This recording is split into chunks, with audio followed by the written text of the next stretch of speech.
Ok. Je pense que tout est au mieux et vous pouvez continuer. Ok, merci mon grand-oncle, merci beaucoup de me donner la parole. Comme je disais, Monsieur Kubert, on est tous fiers de lui par rapport à son travail, par rapport à tout ce qu'il fait aujourd'hui pour éclairer un peu nos lanternes et surtout ouvrir nos esprits sur vraiment tout ce qui est toute la forfaiture et tout le mensonge qui est, qui est vraiment qui sous-tend tout ce que ces personnes-là disent. Je veux dire, il y a quand même une grande différence entre lui et un exemple, par exemple, l'époque des Dieu honorés qui a été prise en otage par les Goriens et les Papachiens qui ont vraiment, à l'époque, séquestré le monsieur pour qu'il puisse changer le verdict des élections qui nommaient feu le général Guéhi vainqueur.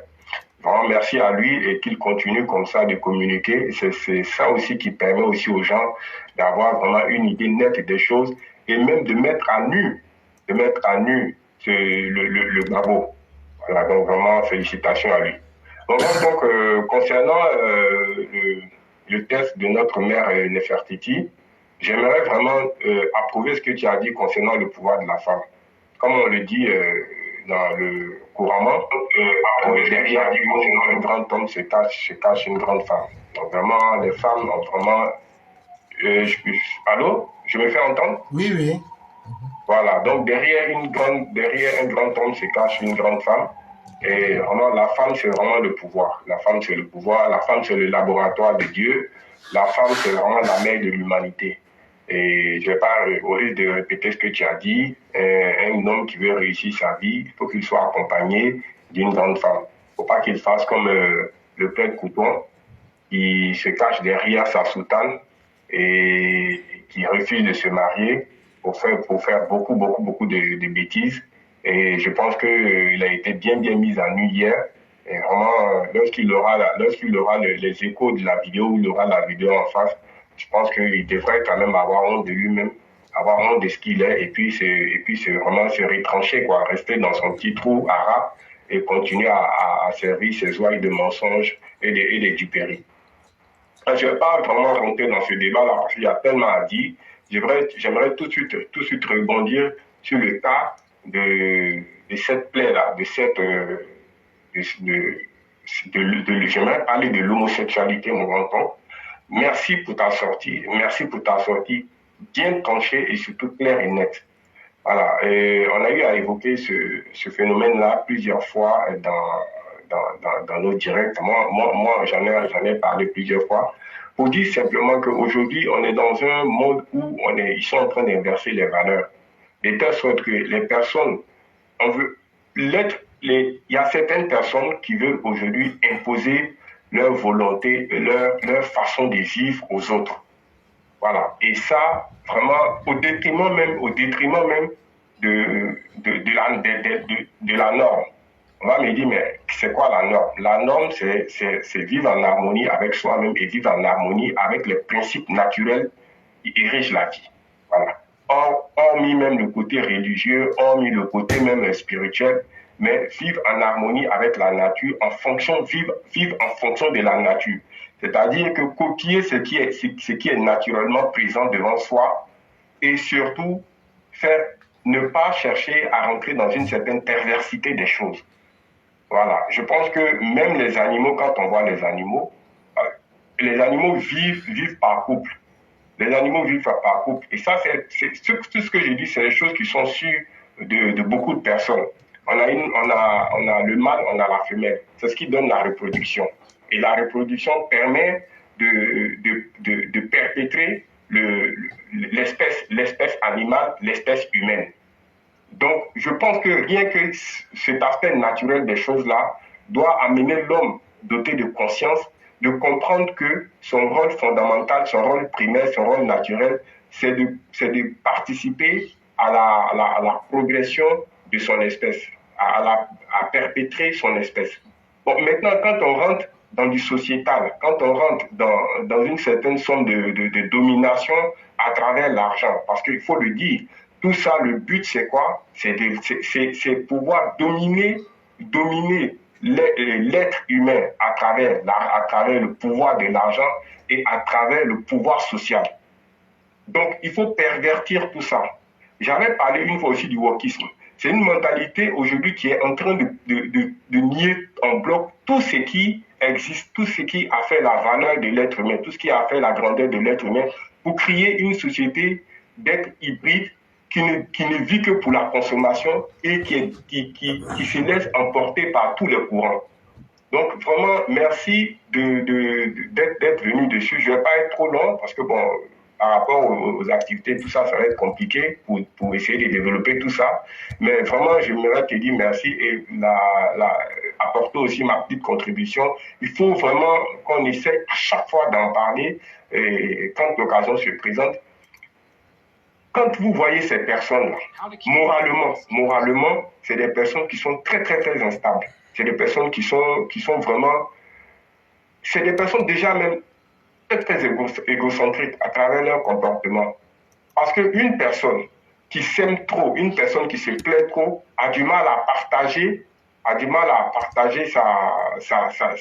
vie, a du mal à se reproduire, a du mal à faire perpétrer son espèce, son espèce, parce que cette personne-là croit que tout tourne autour de sa propre personne. Et c'est ce qui est dommage avec ces personnes-là. Voilà. Donc, c'est une anomalie pour moi de la nature et il faut vraiment la combattre. C'est ce que j'aimerais dire, mon grand-oncle, si tu as quelque chose à rajouter. Et j'aimerais même aller plus loin pour dire que tellement les choses sont dans le mauvais sens. Je crois que c'est à New York ou je ne sais plus où. J'ai vu une interprétation assez bizarre. Tu te souviens de l'histoire de Lot et de Sodome et de Gomorrhe? Oui, Sodome et Gomorrhe. Et voilà, ils interprètent, disent non, que c'est parce que les hommes là voulaient violer les hommes, que c'est là que Dieu a maudit Sodome et Gomorrhe. Pour eux, ils disent que ceux qui voulaient violer les étrangers, en réalité qui n'étaient pas des étrangers, je sais que tu connais l'histoire en question, ils vont transformer pour dire que non, que c'est le viol qui était proscrit et non l'homosexualité. Alors que c'est complètement faux. Et donc c'est pour dire aux uns aux autres de faire beaucoup attention. Le monde dans lequel nous vivons aujourd'hui a beaucoup de manipulations. Et aujourd'hui, les forces obscurantistes, sous prétexte qu'elles seraient devenues cool et qu'elles seraient devenues celles qui sont en vogue aujourd'hui, sont en train de distraire les mentalités pour aller vers le mal. Et ça, il faudrait qu'on puisse faire beaucoup attention. Surtout quand on est parent d'enfants, aujourd'hui on se demande dans quel monde nos enfants vont vivre demain. Et ça nous inquiète beaucoup. Mais c'est à chaque parent d'être suffisamment responsable pour pouvoir canaliser ses enfants et leur dire non, le monde n'est pas ce que vous voyez. Il y a beaucoup de dangers dans ce monde-là. Il ne faut pas suivre le discours facile. Il faut être vrai envers soi-même et il faut savoir où mettre les pas. C'est vraiment important, sinon le monde est devenu très dangereux. C'est ce que j'allais ajouter. Quand aujourd'hui dans les rues de New York, le cannabis est devenu... Okay, voilà. On vend ça gratuitement. Merci beaucoup, mon grand-oncle. Ça fait très mal. Je peux y aller? Oui, vous pouvez. Voilà, donc c'était, oui, je vais, comme je suis pas dans une situation, je suis dehors là, je vais pas trop garder le truc pour pas qu'il y ait des fonds sonores derrière. Il n'y a pas de problème. problème. Merci beaucoup, voilà. Ok, je reste à l'écoute. Il n'y a pas de problème. Vraiment, merci de cette sortie-là. Et nous vous disons infiniment merci et excellente soirée à vous. Non, merci à toi surtout. Voilà, c'est toi qui le mérites amplement que nous, grand maître. Non, c'est un travail que nous faisons ensemble et j'ai mis un document sur le wokisme. Ceux qui ne savent pas, ils peuvent regarder, ça va leur donner des idées, ils vont comprendre de quoi il est question. Très bien. Ça serait très important. Parce qu'ils n'ont pas eu suffisamment le temps de développer beaucoup de choses, mais quand ils vont regarder... je suis un peu au boulot, donc voilà, c'est pour tout ça, quoi. Oui, il faut gagner le pain. Voilà, merci. C'est ça. Merci beaucoup. Merci beaucoup. Merci. Et j'aime beaucoup ça de la part des élèves de la classe. On est tous au boulot où on fait les émissions rapidement. Et je salue quelqu'un qui est parmi nous ici, le grand maître Black Samurai, qui est en train de mettre les cœurs comme pas permis. Et c'est vraiment important. Et là, je vais lancer une bombe à Walter Otto. Walter, votre feu que vous avez allumé là, c'est ça qui nous donne la grippe ici à New York. Et en fait, il y a eu un très grand feu de forêt dans le Canada.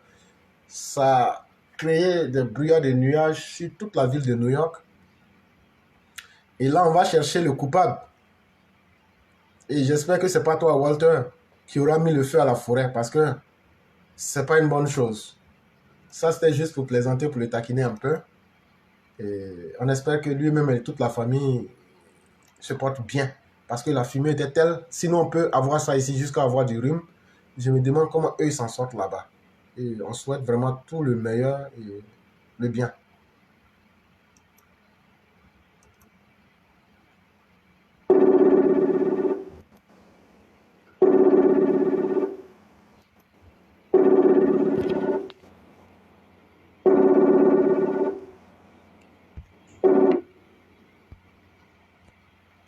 Oui, alors, bonsoir, éclairé pour vérité. Bonsoir le cyclone puissance 1000, comment allez-vous? Alhamdulillah, ça va et chez vous? Dieu merci, tout va très bien. Et la famille? Et la famille? La famille va très bien. La famille va très bien. Et la journée?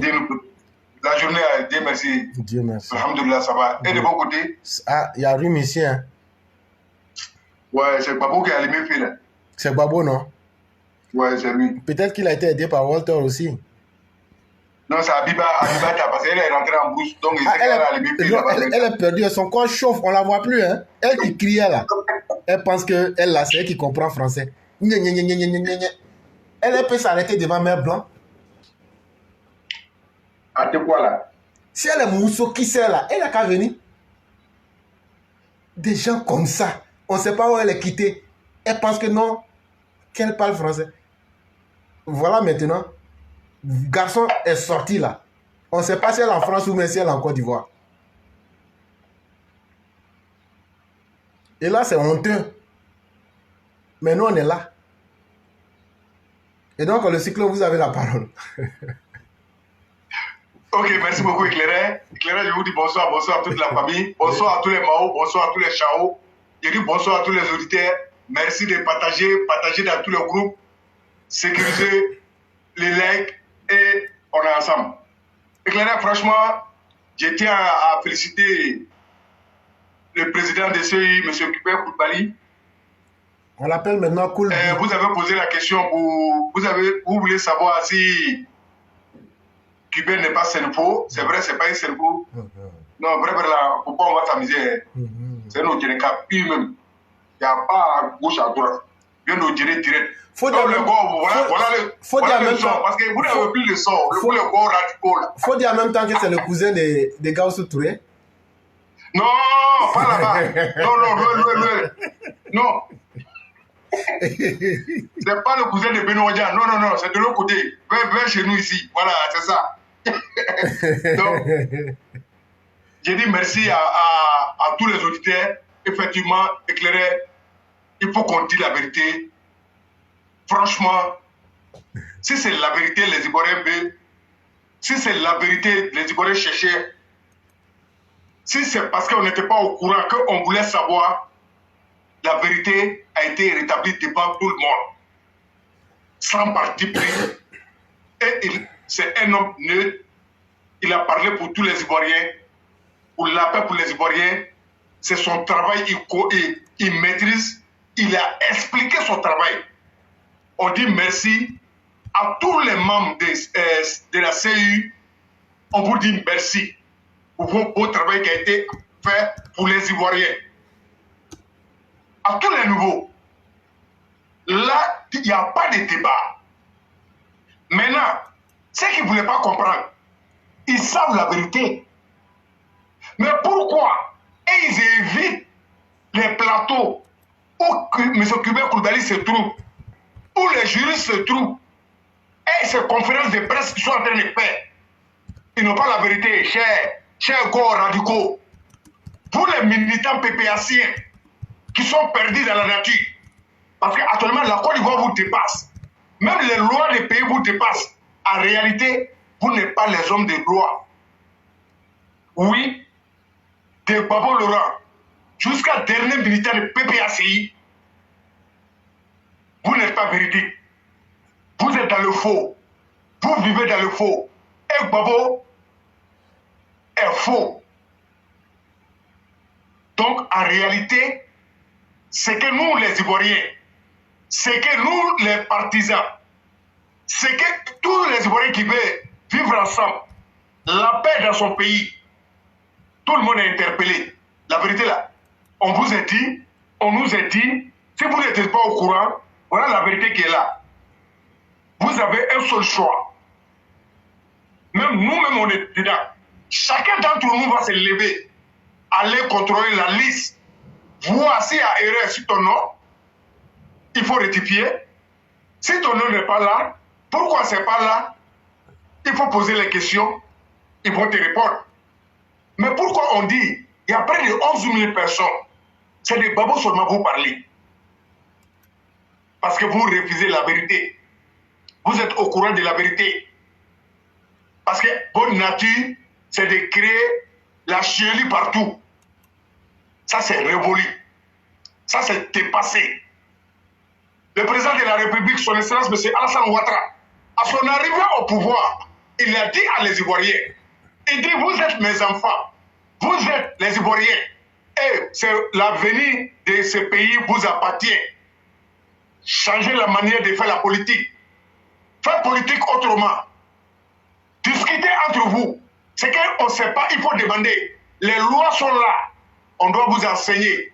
Et c'est ce qui a commencé en Côte d'Ivoire. Les fusils, c'est mort. Les machettes, c'est mort. La violence, c'est mort. Maintenant, tous en face de la loi. Chacun serait responsable de ses actes. C'est le comportement qui peut nous laisser sur la liste électorale. C'est le même comportement qui va nous enlever sur la liste électorale. Ça, c'est fini. Le débat est clair. Tout le monde a été éclairé. Et les conseils ont été donnés. Je vois, moi, en tout cas, je vois que c'est suffisant pour les Ivoiriens. Mais puisque vous demeurez toujours dans la violence, on va vous rappeler encore, la Côte d'Ivoire, la majorité des Ivoiriens aspirent la paix, de vivre ensemble, protéger l'image des pays et notre pays pour demain, pour l'avenir de nos enfants et nos petits-enfants. C'est le message que nous, on vous envoie. Parce que la paix que le président de la République, la paix que les forces de l'ordre sont en train d'instaurer en Côte d'Ivoire, la paix qui a été établie par tous les Ivoiriens, les biens et les personnes dont sécurité est garantie, personne ne va venir déranger les Ivoiriens. On a même droit dans ce pays, on doit réclamer de la même manière. Je vais vous répéter, la violence n'a plus sa place. Mais si vous ne vous ressaisissez pas, si vous ne partez pas, parce qu'il a dit, M.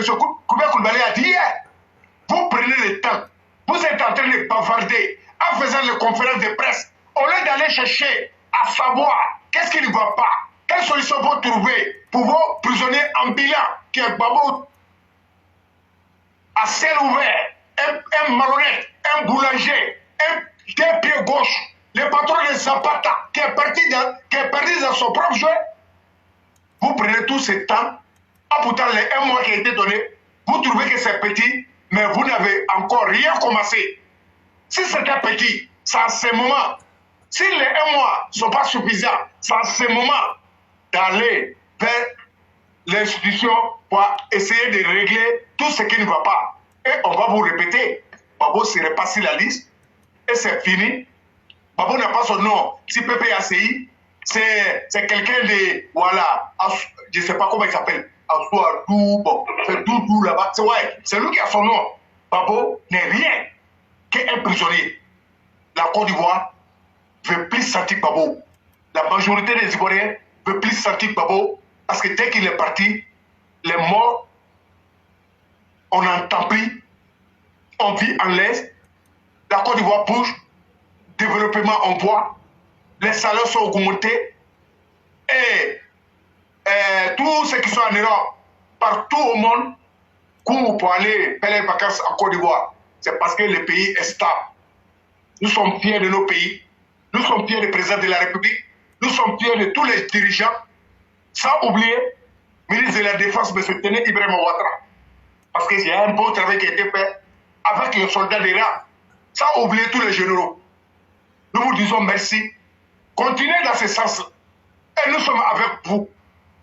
Ce soir, je dis merci au vice-président M. Temoro Meïle Kone et tous les généraux. Vous les grigous qui vous cachez, essayez de manipuler les gens en envoyant les messages pour essayer d'intoxiquer vos militants. C'est à vos militants on va parler. Parce que vous n'êtes pas vrai avec vos militants. Vous les mentez toujours. Vous ne voulez pas qu'ils voient la vérité. Vous ne voulez pas qu'ils puissent se développer. Vous ne voulez pas qu'ils puissent travailler. Vous les mentez à longueur de journée en accompagnant avec une femme perdue qu'on appelle Plicheli Palais qui se dit la société civile en réalité qui fait le combat de Laurent Gbagbo. Vous les militants qui suivez Plicheli Palais, vous avez que vos deux yeux pour pleurer. Tous ceux qui ont pris les trains d'émergence, les trains de développement, les trains de travail, les trains de soutien, ils vont pouvoir réussir les missions parce qu'ils vont s'en sortir en se mettant au travail. Mais vous, on vous connaît. Vous êtes des Sorbonnats, vous êtes des Agoraciens. Prenez ça comme ça. C'est ce qui est la vérité. Vous ne connaissez rien que du bruit. Pour le bruit, on a pris ce temps. L'heure est au travail. Il faut que vous, la jeunesse, pensez à beaucoup d'années qui sont passées dans l'état de Babo qui n'a rien donné à vos pères. C'est pourquoi vous souffrez comme ça. Ils ne veulent pas que vous voyez la vérité parce qu'ils ont manipulé vos grands frères et vos pères et vos mères. Aujourd'hui, c'est à votre tour. Le président de la République dit non. La Côte d'Ivoire est gérée, c'est les biens des Ivoiriens. Tout le monde a ces mêmes droits. Donc, tous les emplois qui sont en train d'être créés, c'est pour vous, c'est pour nous et c'est pour nos enfants. Ne suivez pas ces politiciens perdus. Ils sont perdus, ils vont plus jamais se retrouver. Et Babo, c'est fini à Parapampeo. Mais on vous met en garde. Les messages que vous êtes en train de faire circuler actuellement, nous on a tous ces messages, mais ça ne ferait personne. Et c'est sur ce terrain-là nous on vous entend. Parce que vous êtes des pourriens, c'est pourquoi maintenant vous envoyez des messages sur le l'état de Babo. Vous partez rentrer tous les soirs dans la maison. Et on n'avait pas droit à la parole. Mais aujourd'hui, vous avez droit à la parole. Tous les Ivoiriens parlent au même niveau. Le pays est géré, libre expression, c'est un truc réel, c'est vrai, tout le monde peut témoigner. Et la Côte d'Ivoire va avancer. Mais si vous vous hasardez sur ce terrain, on va vous mater propre. Ça c'est clair. Là, il n'y a pas de débat, ça c'est pas politicien. Ça serait entre nous, papa. C'est du tic au tac. On amène à poignet, à poignet. Donc, éclairé, vous avez dit quelque chose. Le loyer des buildings, c'est pas l'autre, hein, l'autre qui est derrière là-bas. Bon, vous avez parlé de 2 000 euros, mais je pense bien que les magasins qui a coûté, McDo a pris là. Vraiment, on peut ajouter encore 2 000 euros. Ça fait 4 000 euros. Ça aussi, c'est pas oui. Faux, hein. Ça, voilà. c'est vrai. Ça, c'est vrai. Parce que je ne sais pas si c'est l'autre, mais. Non, mais comme ils ont pris ça il n'y a pas longtemps, il y a seulement 6 mois. Je n'ai pas encore rentabilisé, mais je vais ajouter 2 000 encore dessus. Oh, ok, il n'y a pas de problème. Vous avez compris, non? Donc ça fait 4 000 euros. Parce qu'il y a un 10 000 euros qui est là pour journaliste Lenga Fouet. Il n'est jamais venu. Et vous avez vu, pas venir. Tellement c'est un menteur là. Même M. Kubert a dit, mais l'autre là, il dit l'autre qui était là, qui était en train de mentir aux gens là. Il n'a pas dit ça comme ça. Mais si tu comprends bien ce qu'il a dit, il dit l'autre là, s'il était là, j'allais le recadrer en face. La dernière fois sur NCI là. Il s'est souvenu d'André Silver Conan, il dit, mais l'autre là qui allait dire des choses que je n'ai pas dit. Quand tu dis quelque chose que quelqu'un n'a pas dit, tu es un menteur, tu es un affabulateur, tu es un flagonneur. Et voilà, ça se prend pour un journaliste. Et donc, je crois qu'il y a un 10 000 $ qui était là pour lui, ce qui fait 5 millions, presque 6 millions. Je ne sais pas pourquoi il refuse de venir prendre. Ok, merci beaucoup. Pour aller rapidement, comme il y a beaucoup d'intervenants, et éclairer sur le débat hier, c'est que M. Koulibaly disait, son intervention a intéressé tous les Ivoiriens, même le monde entier. Tout le monde était branché. Mais moi, je mettais le commentaire. Mais parmi les commentateurs, il y a un seulement, lui, il n'écoutait pas. C'est moi, il était acharné 6 mois. J'ai dit Dieu merci. Le roi des prêtres est venu en renfort. Et on a essayé de recadrer. Et bon, vraiment, tout ce qu'on peut dire, c'est ce qu'on dit qui est important. C'est l'avenir de nos pays qui est important. C'est l'avenir de nos enfants qui est important. La violence n'a pris sa place. Et la politique, les Ivoiriens vont faire la politique autrement. Débat d'idées, programme de société. Qu'est-ce que vous pouvez faire? Qu'est-ce que vous n'avez pas fait? Vous avez géré, qu'est-ce que vous avez laissé? On a besoin de ces bilans avant de venir vous acharner sur les Ivoiriens pour essayer de mentir à les Ivoiriens. On attend le bilan de vos sections assez avant de parler de nouveaux. Sinon, on peut lui dire que, Monsieur le Président de la République, le CDI encore a été renouvelé hier. Les Ivoiriens, la majorité des Ivoiriens dit, Monsieur le Président de la République, son Excellence M. Alassane Ouattara, qui est notre père à tous, on dit, vous n'allez pas partir. 2025, 2030, 2035, 2040, 2045, jusqu'à oh là là. À nous aller, oh, à nous aller. Donc, éclairé, je vais m'arrêter là. Je laisse la parole à quelqu'un, vraiment ici à l'écoute, et je vous dis merci. Merci beaucoup, le Cyclone. Merci pour tout ce que vous faites. C'est vraiment très important quand on parle. Une seule voix n'est pas intéressante. Et quand on échange comme ça, c'est vraiment intéressant. Et ça permet à tout le monde de se retrouver là-dedans. Et le Cyclone, tu es devenu aujourd'hui une égérie même pour nous. Ça, il faut le savoir. Et vraiment, merci pour tous les efforts que tu fais. Parce que tu aides beaucoup de personnes à comprendre beaucoup de choses, mais aussi à prendre confiance en elles-mêmes.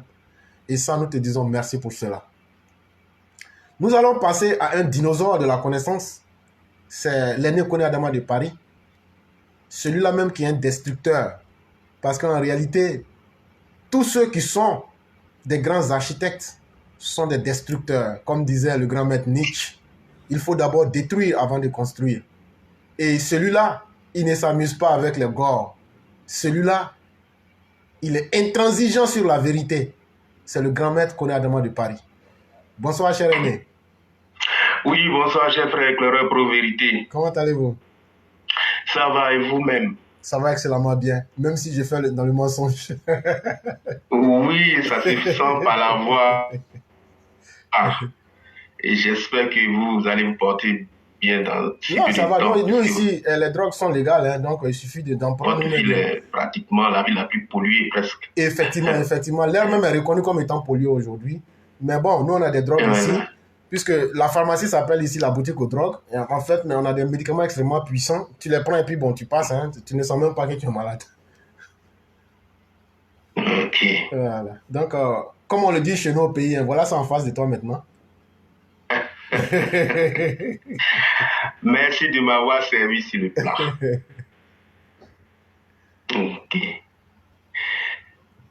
Ok, donc on y va alors, c'est ça, hein? Oui, effectivement. Ok, alors bonsoir à tous les élèves EPV ici présents, bonsoir à tous les Ivoiriens, bonsoir au président de la République, son Excellence Alassane Ouattara. Bonsoir à tous les partenaires et amis de la Côte d'Ivoire et toutes les personnes de bonne volonté qui œuvrent pour la paix et le développement de ce pays, voire même de l'Afrique. Chers frères éclaireurs, d'entrée de jeu, je vais dire merci à un intervenant d'avant-hier. Il s'appelle M. Paul.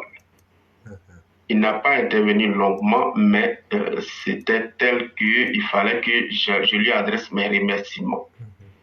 Car quelqu'un qui affirme que oui, s'il n'écoute pas cette émission, il ne peut pas dormir, nous comprenons ainsi que nous sommes véritablement un remède pour des milliers d'Ivoiriens et même d'Africains.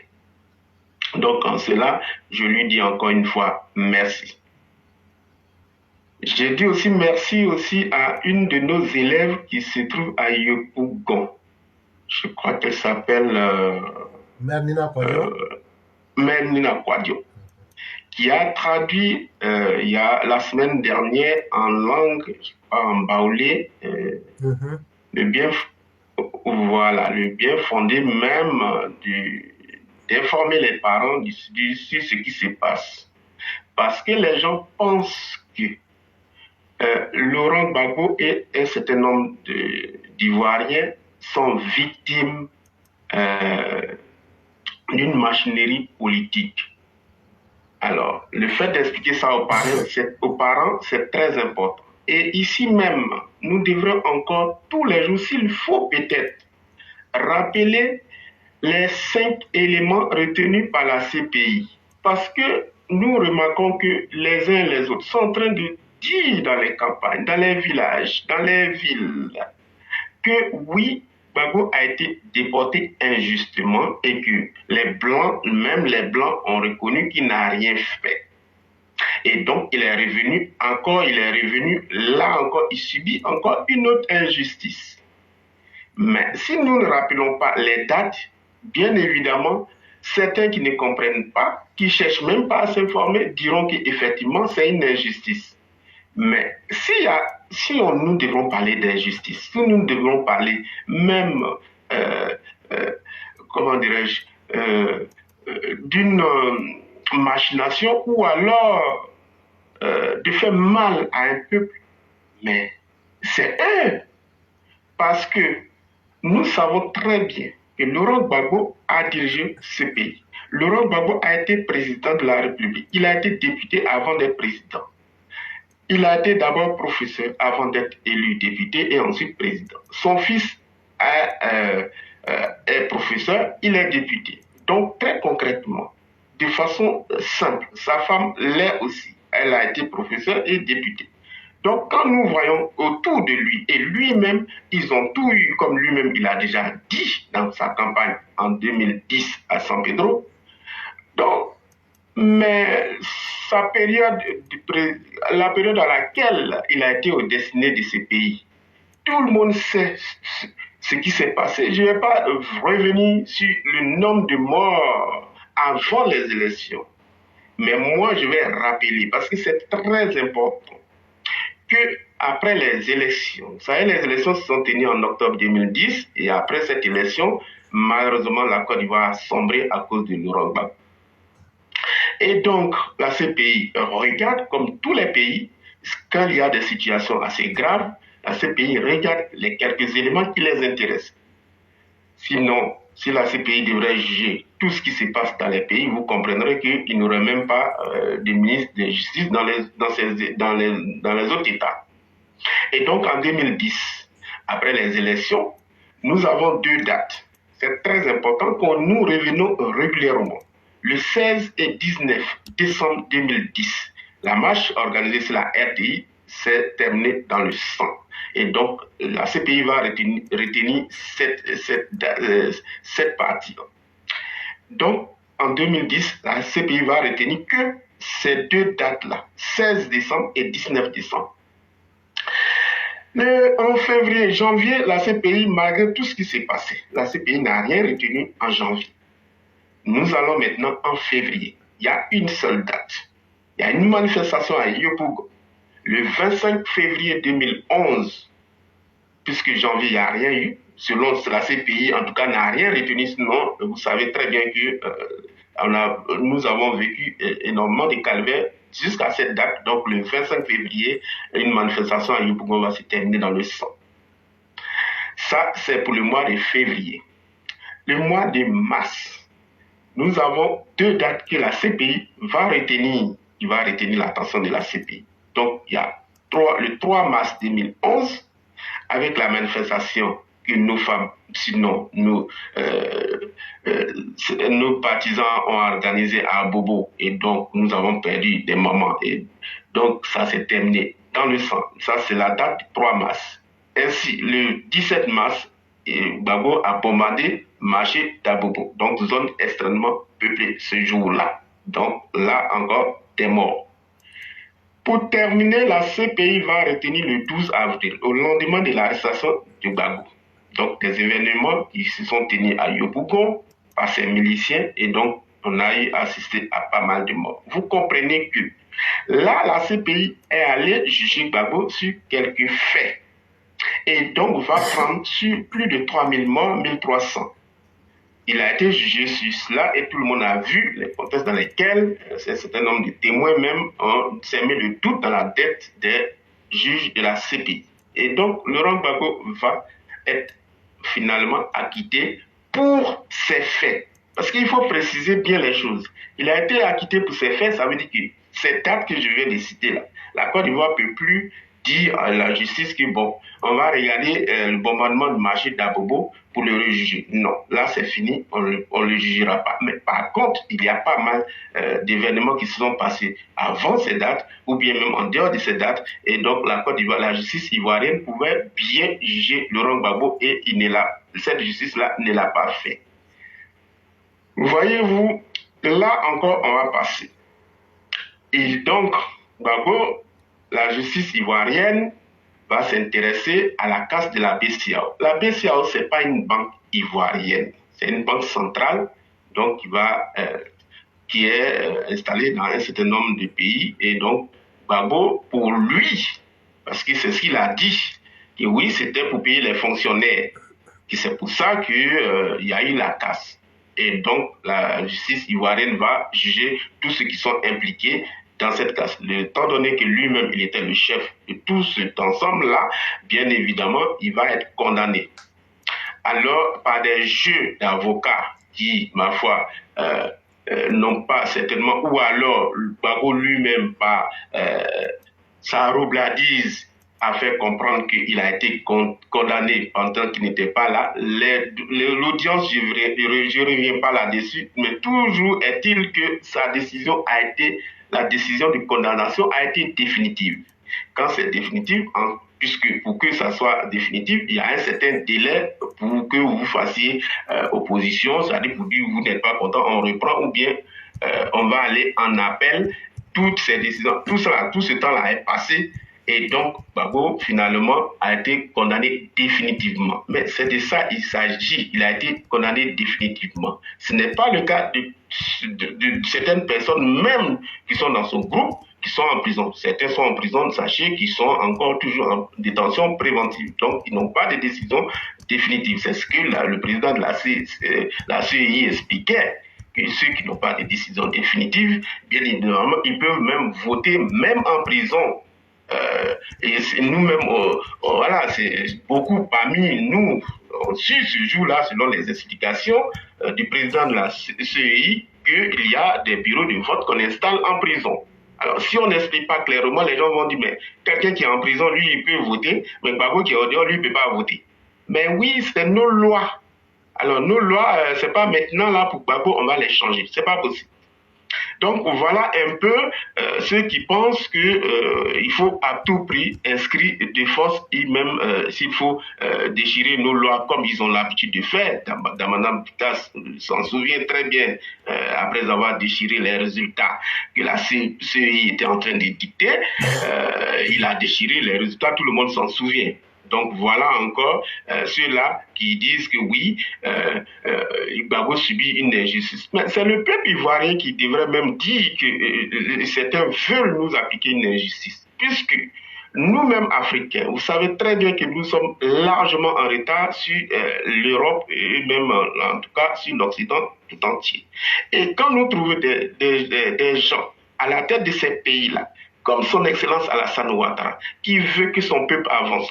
L'opposition même reconnaît, avec tous les ponts, toutes les routes, toutes les infrastructures qu'il a construites, comprenez que vraiment l'Afrique, est-ce que nous-mêmes, nous savons qu'est-ce que nous faisons de cette démocratie qu'on nous a imposée, que nous copions aveuglément?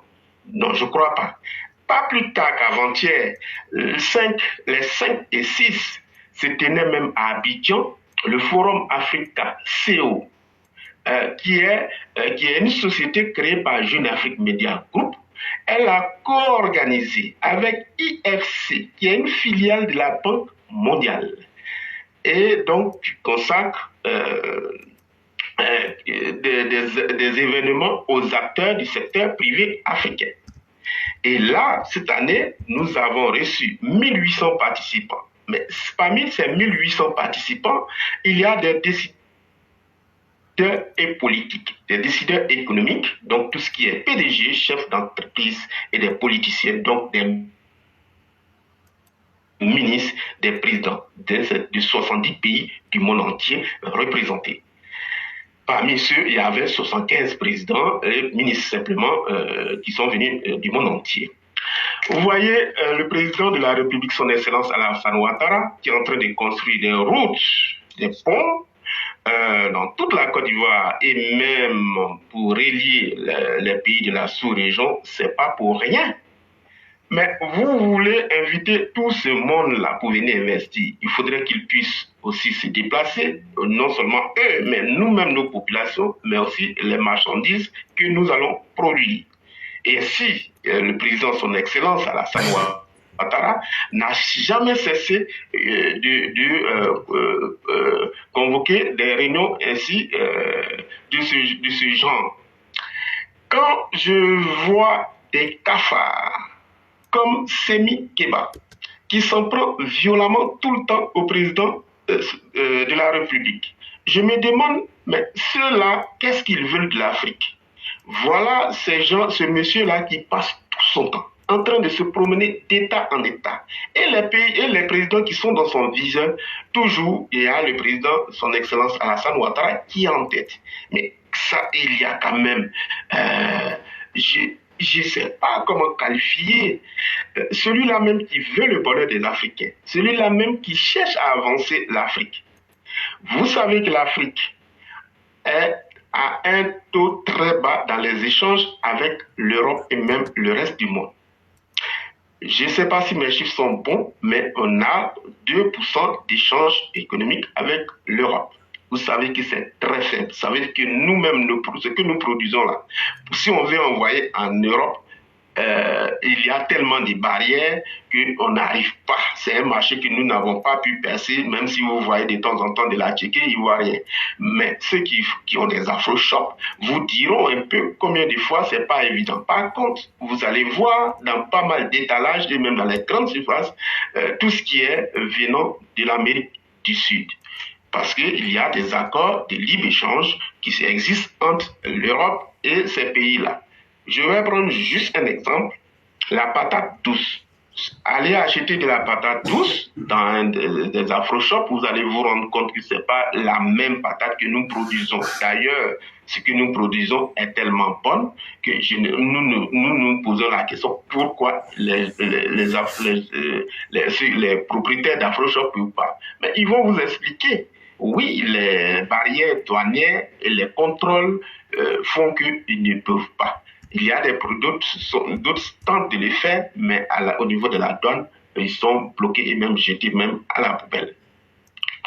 Donc, l'Afrique a beaucoup de choses à faire dans ces échanges-là. Mais on peut y arriver. L'Afrique fait très peur. C'est pour ça que nous aussi, on est là. C'est pour ça que nous encourageons le président Alassane Ouattara de diriger encore ce pays-là au-delà même de ce que ceux-là veulent arrêter. Et donc, l'Afrique qui peut créer même des zones de libre-échange, l'Afrique l'a fait. L'OUA l'a fait déjà à partir de 2012. C'est-à-dire que ça, c'était pas au temps de Gbagbo. Au moment où Gbagbo n'était plus là. On dit l'Afrique, l'OUA dit, eux, ils vont créer une zone de libre-échange qui s'appelle la ZLECAf, zone de libre-échange continentale africaine. Cette zone-là, vous comprenez bien qu'en réalité, c'est pour faciliter la circulation des personnes et des biens à l'échelle continentale en Afrique. Si c'est le cas, l'Afrique, si c'est facilité, si en tout cas cette zone de libre-échange se fait vraiment de façon normale, vous comprenez que même les Européens bientôt pourraient aller s'agenouiller et demander pardon pour que leur zone de libre-échange fasse, en tout cas, soit en liaison avec cette zone africaine, puisque les données disent qu'en 2050, l'Afrique comptera 2 milliards. Mais c'est du monde à nourrir. Oui, c'est de l'argent, c'est des affaires.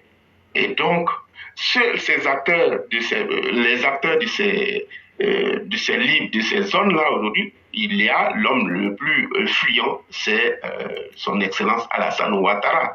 Un homme qui fait l'unanimité, l'homme qui dégage de la confiance, mais comment des cafards comme Semi Keba peuvent se promener dans le monde entier pour non seulement dénigrer la France et même qualifie aussi un homme aussi respectable que le président son excellence Alassane Ouattara. C'est choquant et c'est inacceptable.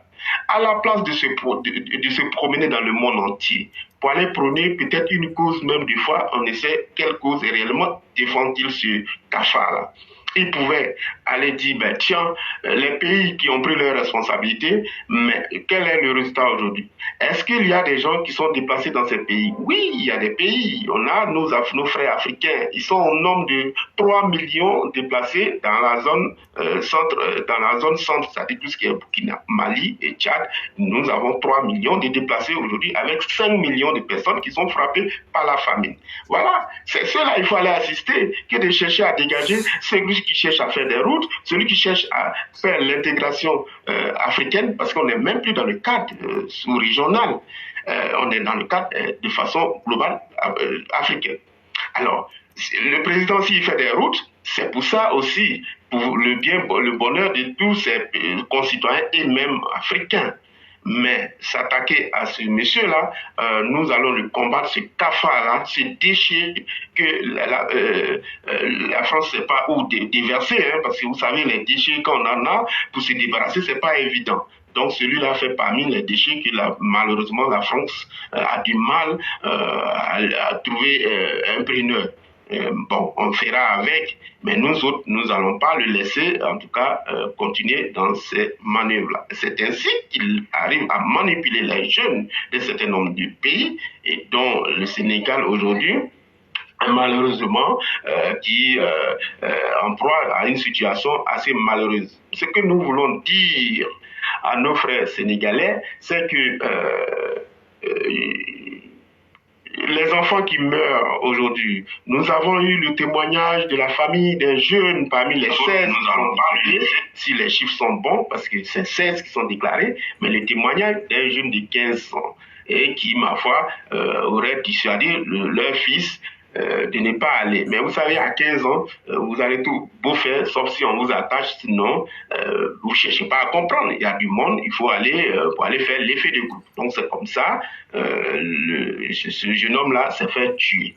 Et les parents cherchent aujourd'hui à savoir, avec les vidéos, d'où est parti par les balles et autres. Mais c'est trop tard. Les enfants de Macky Sall n'ont pas été tués. Sonko, là, Sonko Ousmane, là, son enfant ou bien ses enfants n'ont pas été tués. Ben alors, pourquoi a-t-il refusé d'aller répondre à la justice? Donc c'est comme ça, nous allons donner le mauvais exemple. Et ce sont des voyous comme ça là que oui, la jeunesse supporte. Parce que bon, on estime qu'il y a quelqu'un qui est en train de chauffer la tête pour dire oui, les dirigeants qui sont là sont des marionnettes, sont ceci, cela. Et voilà un peu malheureusement la jeunesse qui comprend rien. Il va détruire un certain nombre d'édifices, dont la source même qui approvisionne l'usine de production d'eau. Ben, il y a des endroits, eux-mêmes, il ne pleut pas pendant 6 mois. Les femmes vont chercher pendant 10 km de l'eau. Vous avez quelqu'un qui est venu construire une usine de fabrication d'eau potable. Et là, vous allez détruire. Bon, demain, même s'il n'est pas là, c'est vous qui allez reconstruire. Donc, c'était mon dernier mot pour terminer sur le Sénégal. Donc, si vous avez quelque chose à ajouter, je reste à l'écoute. Seulement, j'allais vous dire merci infiniment du grand développement que vous avez eu à faire, qui clarifie davantage les choses. Et je crois que plutôt que de s'arc-bouter sur les conséquences, les Sénégalais feraient mieux d'éviter même les causes. C'est-à-dire qu'il faut dire à Sonko qu'il y a une loi au Sénégal et que tous les citoyens sont égaux devant la loi, plutôt que de jouer les étonnés qui a tué qui. Alors qu'on aurait pu éviter ça. Quand Sonko se permet d'avoir un détachement pour dire qu'il va faire l'assaut final à Dakar, depuis Ziguinchor, c'est à croire que c'est Laurent Gbagbo qui se retrouve sur un front de guerre. Nous, on est déjà habitués à ce scénario, ça ne nous impressionne pas. Mais ce que nous disons, autant les violents pensent que eux, leur violence va s'imposer, autant ils trouveront des hommes en face. Parce que la majorité des Sénégalais n'a pas envie de voir ce spectacle désolant. Et ça, il faudrait que les uns et les autres le comprennent. Et merci infiniment pour votre développement.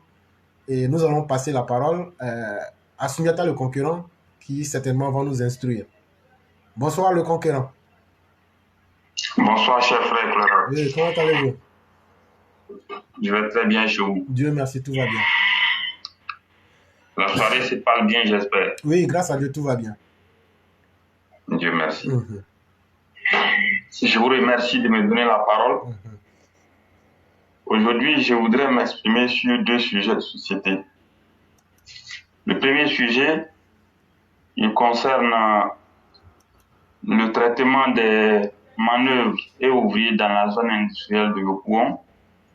Et puis le deuxième sujet concerne la qualité des trottoirs que nous voyons aujourd'hui avec la construction et bitumage de nouvelles routes. Alors, il faut préciser que depuis plusieurs années, plus précisément dans la zone industrielle de Yopougon, nous entendons certaines choses.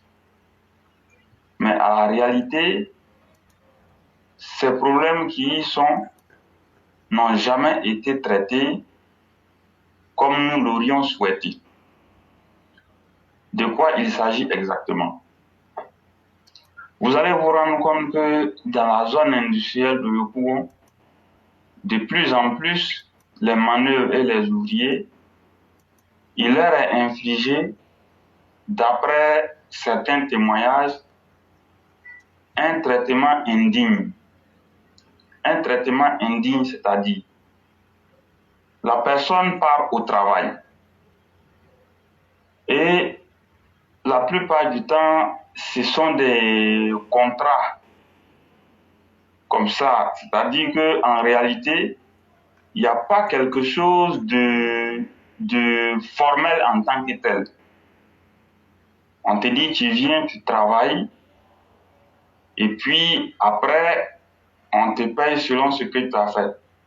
Ça, c'est un mécanisme qui existe dans les pays développés, on connaît bien, mais tel qu'il se passe ici, ce qui nous dérange beaucoup plus, c'est le niveau de salaire, ou bien le revenu, le niveau de... C'est ce qui nous intéresse beaucoup plus ici. À la réalité, de plus en plus, il est dit que beaucoup de ces manœuvres-là ne gagnent même pas, on va dire, le SMIC actuel. Ça veut dire les 75 000 francs CFA. De plus en plus, beaucoup de ces manœuvres ne gagnent pas. Et j'ai vu à la une d'un journal, l'information est apparue, mais je n'ai pas encore lu pour savoir ce que le journal a dit exactement. Mais selon ce que je sais,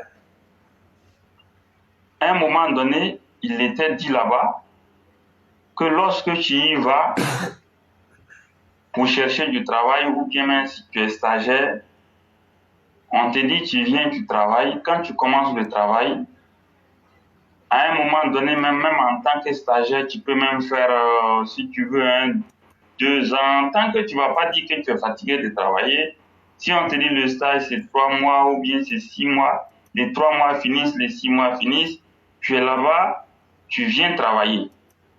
Mais en tout cas, il n'y a aucun revenu. Il n'y a aucun cadre formel qui est là pour encadrer tout ça, pour te dire que bon, mon ami, comme tu as fini les stages, peut-être on va passer à un CDD, et après, bon, ou bien on va passer à un essai, ou bien on va passer à un CDI.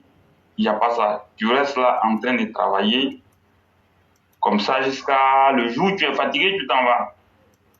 En tant que stagiaire, souvent, tu n'as rien. Il y a ça. Maintenant, les manœuvres, eux, ils peuvent travailler sans jamais même toucher le SMIC. Et encore, les difficultés là-bas, tellement que les gens, ils veulent travailler, parfois, si tu arrives comme ça, par exemple, c'est à tour de rôle. On peut faire des programmations, on prend d'autres et après, on prend. Donc, de plus en plus, comme la demande, elle est forte, ce qui se passe, c'est quoi? Quand tu arrives là-bas, si tu trouves que le traitement n'est pas bon, tu laisses tomber. Ce qui est sûr, il y a toujours des gens qui sont prêts pour prendre ta place. Et le fait que les gens sont toujours prêts à travailler, ça fait que de plus en plus, l'emploi là-bas, il est dévalorisé. Et le niveau de traitement même, c'est malsain. Il faut avoir le courage de le dire. Et des voix s'élèvent de plus en plus pour dire qu'à la réalité, ce qui se passe là-bas, c'est une deuxième forme d'esclavage qui ne dit pas son nom, mais on va parler de l'esclavage des temps modernes. Donc, comme c'est un sujet qui devrait intéresser plus d'un, j'ai jugé aujourd'hui de jeter les premières bases. Ceci pourquoi? Pour interpeller l'autorité compétente, il faut que le ministre de l'Emploi et de la Protection sociale enquête sur la décence des emplois dans la zone industrielle de Yopougon. Il faut enquêter là-dessus pour savoir ce qui se passe exactement. Est-ce que le traitement des ouvriers et manœuvres dans la zone industrielle de Yopougon correspond au traitement prescrit par la loi? Est-ce que, tel que les choses se passent, c'est ce que recommande la loi du travail?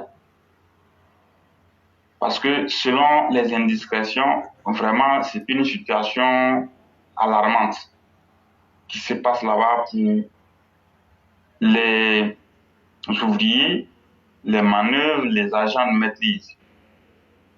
Donc la Côte d'Ivoire, c'est un grand pays. On ne peut pas accepter que des traitements inhumains soient infligés à des travailleurs. Quoi qu'il en soit, un travailleur, même s'il ne sait pas parler français ou bien il ne sait pas écrire son nom, du moment où il est manœuvre, il contribue au développement de l'entreprise. Il contribue à la croissance économique du pays. Les ouvriers, les manœuvres, les agents de maîtrise, même si on peut trouver qu'ils n'ont pas de...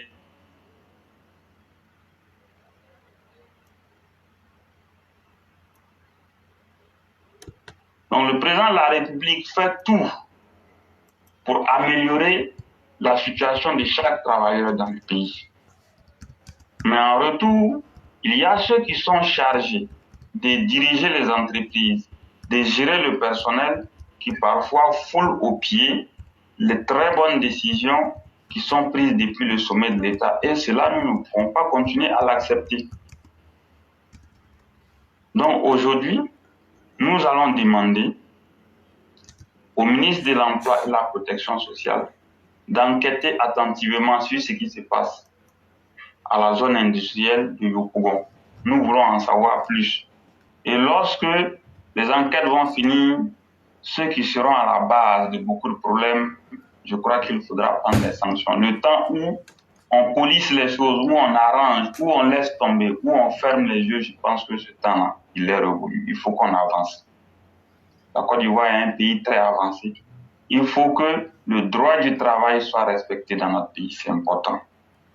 Le deuxième sujet, vous vous souvenez que j'avais abordé la question de la dimension des nouveaux trottoirs sur les routes bitumées nouvellement. Je peux vous dire aujourd'hui, sur la section de la nationale A3, partant de Bouaké à Katiola, Nyakaramandougou, Tafiré jusqu'à Ferkusodougou. Après les travaux de réhabilitation, construction et bitumage, je vous avais dit que la dimension du trottoir, plus précisément la largeur, elle était petite, et aussi la qualité même de la construction de ce trottoir-là posait problème. Ça a été tout simplement fait en enrobé. C'est un terme technique. Ce qu'il faut retenir, c'est qu'on mélange du gravier avec un autre matériel. C'est un peu dur et on verse et on dame très bien. Quand vous voyez, vous pourrez vous dire tout de suite que c'est quelque chose, c'est bon, ça peut tenir. Ça peut tenir pour les piétons, mais une route où les gens circulent, où il y a des véhicules qui passent là-dessus régulièrement, ça ne peut pas tenir. On me dira qu'on ne passe pas sur le trottoir, c'est vrai. Mais quel est le constat à l'heure actuelle où nous parlons? Vu que la largeur du trottoir, elle est petite, et que le trottoir même n'a pas été bitumé, le phénomène d'érosion a fait que les bordures de ce trottoir-là a commencé à se dégrader. Avec la dégradation avancée, vous allez vous rendre compte que la bonne couche qui a été mise sur le trottoir va disparaître et ça va commencer à attaquer la chaussée. Et lorsque ça attaque la chaussée, de plus en plus, ça va commencer à dégrader également la chaussée. Donc c'est ce que j'avais vu, raison pour laquelle j'étais en train d'interpeller. Aujourd'hui, vous allez voir qu'à plusieurs niveaux, ce trottoir-là est en train de se dégrader parce qu'il n'a pas été bitumé comme il le fallait. Qu'est-ce qui a emmené les uns et les autres à accepter ce type de travail? Peut-être que c'était dans le cahier des charges. La dimension aussi, peut-être qu'elle était déjà prescrite dans le cahier des charges. Je n'en sais pas plus. Mais le constat aujourd'hui, c'est que ce trottoir-là est en train de se dégrader parce que le gravier même, l'enrobé est en train de partir et on voit que le gravier qui est en dessous est en train de s'effriter également. Et au fur et à mesure, il y a des endroits où le trottoir est carrément parti. Et bientôt, ça va attaquer la chaussée, c'est pas bon. Il y a ce problème-là. Et l'autre problème, c'est lequel? Vous voyez les motocyclistes, il y a beaucoup de motos qui circulent sur cette voie. Lorsque vous êtes à moto, la chaussée, ce sont les voitures qui y passent. Mais aujourd'hui, la qualité du trottoir fait que les motocyclistes sont obligés de passer sur la chaussée. Mais à un moment donné, le véhicule qui arrive derrière toi, il faut qu'il passe. Quand il klaxonne, si vous n'êtes pas assez prudent et que vous voulez descendre brusquement sur le trottoir, très souvent vous pouvez tomber. Et si vous tombez, il y a des dégâts. Donc il y a ce problème-là. Le trottoir ne convient pas, donc les motocyclistes même ont du mal à passer là-dessus. S'il convenait, s'il était fait de façon réglementaire, comme nous l'avons avec les routes que Feu Boigny lui-même il a construit, qu'est-ce qui allait se passer? Les motocyclistes même allaient passer sur le trottoir. Et du coup, il y aurait eu moins de problèmes. Mais aujourd'hui, on fait face à plusieurs problèmes. Les motocyclistes, leur vie est en danger. Parce qu'ils sont toujours obligés de circuler sur la chaussée. Oui, on me dira que c'est là que les motocyclistes doivent passer. Mais la réalité aussi, en même temps, quand la moto est sur la chaussée, lorsqu'une voiture arrive en arrière, la règle de la circulation, c'est que la moto doit laisser la route. La moto doit laisser la route. Il faut laisser le trajet. Donc finalement, il y a un souci. Maintenant, le dernier problème même, c'est la largeur. La largeur de ce trottoir pose problème. Parce que il arrive parfois où les véhicules tombent en panne. Un véhicule qui est en panne, il y a des niveaux de panne où vous ne pouvez même plus faire bouger les. Vous êtes coincé. Qu'est-ce qu'il faut faire? Si le trottoir était un peu plus large, avant nous avons vu ce trottoir était un peu plus large. Lorsque les camions étaient en panne, ils garaient tout simplement sur le trottoir. Et ça laissait la chaussée libre, de sorte que les gens puissent passer plus simplement. Mais aujourd'hui, certains peuvent témoigner, nombreux sont ces accidents qui ont été constatés sur cette route. Par quel fait? Le fait que la voiture qui est en panne ne peut pas garer convenablement sur le trottoir, prend une partie de la chaussée. Et une fois sur la chaussée, par inattention, d'autres viennent rentrer en arrière de ces véhicules-là et ça cause des morts. Il y a ce problème-là. Il y a des motocyclistes qui viennent parfois, les voitures sont garées, ils viennent, ils rentrent par derrière, ils meurent. Il y a eu beaucoup d'accidents comme ça déjà. Et ces problèmes-là nous interpellent plus. Il y a eu ces problèmes. Les usagers de la route, une fois en panne, ils ne peuvent pas garer convenablement. Donc, ce que nous avons déjà dit, il y a de cela quelques jours, nous pensons qu'il y a quelque chose à refaire sur ces voies-là. Et je vois qu'au-delà de cette voie, il y a la côtière où le trottoir, la largeur est aussi petite. Nous ne comprenons pas vraiment ce qui milite à ce type de largeur-là. Et puis les décisions ont été arrêtées dans ce sens. Mais nous pensons que les largeurs de ces trottoirs posent problème. À partir du moment où les largeurs des trottoirs posent problème, je pense qu'il est bien de faire quelque chose pour la sécurité routière. Il faut préserver les vies humaines. Ce type de routes sans trottoir, nous pensons que ce ne sont pas des routes qui sont dignes de la Côte d'Ivoire. Nous n'en voulons pas. Moi, personnellement, je n'en veux pas. Parce que par le passé, entre, je pense, Yamoussoukro et jusqu'à Saint-Robo, oui, c'est vrai, il y avait ce type de route pratiquement sans trottoir. Mais ça répond à quoi? Une route sans trottoir, il y a un problème. Lorsque le trottoir est un peu plus large, ça renforce même la sécurité routière.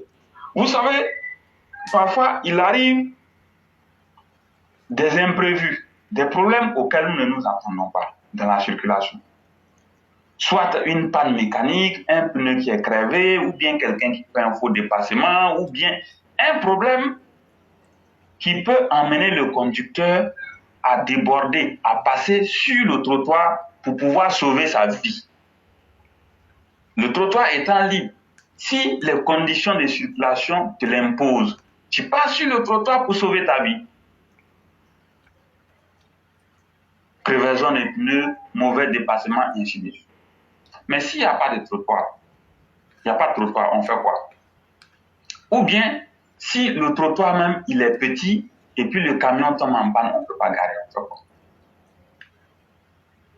Donc, ceux qui avaient travaillé dans les années 70 pour remonter, ils ont construit des routes où les trottoirs étaient libres. Ils avaient bien pensé. Nous pensons qu'il faut que ce modèle de trottoir soit maintenu. On ne peut pas dépenser autant d'argent pour construire les routes et puis rétrécir nos trottoirs et mettre la vie des piétons ou bien des cyclistes ou bien des motocyclistes ou bien des conducteurs et tricycles en danger. Même les tricycles même, dont je viens de parler, les tricycles, ils créent beaucoup plus de problèmes. Vous savez, souvent quand le tricycle, il est sur la chaussée, il ne va pas vite. Parfois, les gens veulent passer à côté. Mais les tricycles, souvent, ils ne laissent pas la route facilement. Mais si le trottoir était libre, ils pouvaient circuler là, le temps que le dépassement se fasse et revenir. Donc, nous pensons que tous ces problèmes sont à revoir. Le ministre de l'Entretien routier et de l'Équipement, le BNET, l'AGERoute, le Fonds d'entretien routier, le gouvernement doivent se pencher sérieusement sur cette question. Nous voulons des trottoirs à l'image des routes construites par Feu Félix Houphouët-Boigny. Ce genre de trottoirs, nous en avons vu. Même les camions remorques pouvaient stationner sur ces trottoirs et ça ne posait aucun problème. Nous l'avons vu lorsque nous étions à Ouagadougou, entre Ouagadougou et Diawara, les gros camions qui partaient au Mali. Chaque fois qu'ils étaient fatigués, ils pouvaient stationner sur le trottoir, ils restent là, les gens circulaient. Et quand élèves, nous n'avons jamais appris qu'il y a eu accident de circulation, bien il y a eu problème, on n'a jamais appris ça. Mais aujourd'hui, vous êtes surpris de voir que lorsqu'un camion gare quelque part, ou bien il est en panne, ou bien il y a un problème, le lendemain, vous apprenez que quelqu'un est venu rentrer dedans. Qu'est-ce qui ne va pas? Il faut tirer tous ces problèmes au clair. Il faut tirer tous ces problèmes au clair. Je veux insister sur cette question parce que nous pensons que ça relève de la sécurité routière. Ça relève de la protection des vies humaines. Il faut sauver des vies. Il faut rendre la circulation plus fluide. Et nous pensons que cela se fera aussi en élargissant les trottoirs, en les bitumant correctement. Il faut construire des trottoirs qui rassurent, des trottoirs qui protègent la vie humaine, des trottoirs qui vont être là pour servir des solutions complémentaires au cas où. C'est très important. Donc, voici ce que je voudrais dire. Si vous avez quelque chose à ajouter, je vous écoute. Vraiment, merci beaucoup le concurrent. Merci pour les sujets développés. Et concernant les routes où nous avons des trottoirs quasi inexistants, j'ai dit que ce n'est pas fait de façon hasardeuse. C'est fait exprès. Parce que la vérité, il faut dire que est-ce que c'est collecter les fonds pour pouvoir mettre les routes qui est difficile ou bien c'est faire les routes? Parce qu'avant de faire ces routes-là, on analyse, on fait toute l'étude. Mais Sundiata, de vous à moi, est-ce que vous allez me dire que l'intelligence des experts ne peut pas être capable de comprendre que les trottoirs qui sont faits ne répondent pas aux normes? C'est une question simple. Ils le savent. Mais en réalité, voilà, selon moi, ce qui se passe. En réalité, ils savent très bien ce qu'ils doivent faire, mais ils font des retenues. Ils font des calculs d'arrière-plan pour essayer de mettre quelque chose dans leur poche. Voilà toute la situation. Regardez le goudron à Sini Mafia qui a été détruite. Comme s'il y avait eu un tremblement de terre. Est-ce que c'est des choses acceptables? Ça, il n'y a même pas eu tremblement de terre. Il n'y a pas eu tsunami. Il n'y a pas eu tornade. Le goudron là s'est cassé comme ça a divisé la route en deux. À un moment, il faut être sérieux. Le président Ouattara met des grands chantiers en place. Mais est-ce que la qualité y est? Ça, il est temps qu'on se pose ces questions-là. Et pourquoi la qualité n'y est pas? Il y a trop de retenues. Ça veut dire qu'il y a trop de soustraction dans les fonds. Effectivement. Ça, pour moi, en tout cas, c'est ça la raison fondamentale. Et tant qu'on va continuer comme ça. Sinon, s'ils ont pu faire la chaussée, qu'est-ce qui les empêche de faire le trottoir? Alors que tout était inclus là-dedans. Et donc, que ce soit même le BNET, que ce soit le fer, que ce soit le ministère même des infrastructures, tout cela doit être sérieusement interrogé pour qu'ils répondent à ces questions de façon claire et évidente pour qu'on puisse comprendre de quoi il est question. C'est comme tu construis une maison et puis bon, tu te dis bon, finalement pour économiser, je ne vais pas faire de portes. Et tu barricades l'ensemble de la maison avec le mur parce que tu te dis l'objectif, c'est d'être sécurisé. L'objectif de la route, c'est de passer, c'est vrai. Mais ce n'est pas seulement les voitures qui passent sur la route, il y a les hommes aussi qui doivent passer. Il y a aussi des voitures qui doivent stationner. Si vous faites une route pour que les voitures circulent, mais il n'y a pas de trottoir, c'est comme si vous avez eu à construire une maison et vous vous êtes dit pour économiser la partie qui devait servir de porte, là, on va barricader ça avec les briques. Comme l'essentiel dans une maison, c'est de pouvoir être dedans. Et donc, c'est comme à la fin, vous n'avez rien fait. Effectivement. J'allais revenir au premier sujet que vous avez abordé. Vous avez parlé, pour être dans le registre de Karl Marx, vous avez parlé de l'exploitation de l'homme par l'homme. Mais moi, j'irai plus loin pour dire ici que nous parlerons de surexploitation de l'homme noir par les Libanais. Parce que vous savez, moi, je n'aime pas perdre le temps dans les détails. On va tourner là. On sait à qui appartiennent les moyens de production. Tu as une fois vu un Ivoirien qui est possesseur de ces usines-là. Ce sont les Libanais. Donc, allons droit au but. On a des gens qui ont les moyens de production, ça veut dire les usines, les infrastructures, et ils ont besoin d'hommes. Mais ils ont besoin de quel type d'hommes? Ils ont besoin d'hommes qui n'ont pas une forte éducation intellectuelle ou académique. En français simple, des gens qui ne sont pas allés à l'école. Ils ont besoin d'hommes démunis. Ça veut dire des gens qui n'ont pas les moyens. Ils ont besoin d'hommes qui sont endettés. Ça veut dire quand tu es endetté là, tu ne viens pas de ton gré. C'est une situation qui t'oblige à venir chercher un travail. Donc tout ce qu'on te propose, tu vas prendre. Un homme qui est au début de sa vie, c'est comme s'il est endetté. Parce qu'il n'a rien. Or, il faut que tu aies quelque chose pour pouvoir vivre. Et donc, c'est comme si tu étais endetté. Tu n'as pas le choix. On te fait faire des stages à vie. Ils ont aussi besoin d'hommes pauvres. Et ils emploient des gens qui ont fui la guerre ou les catastrophes naturelles et qui sont prêts à prendre n'importe quoi. On appelle tout ça là la main de bon marché en français.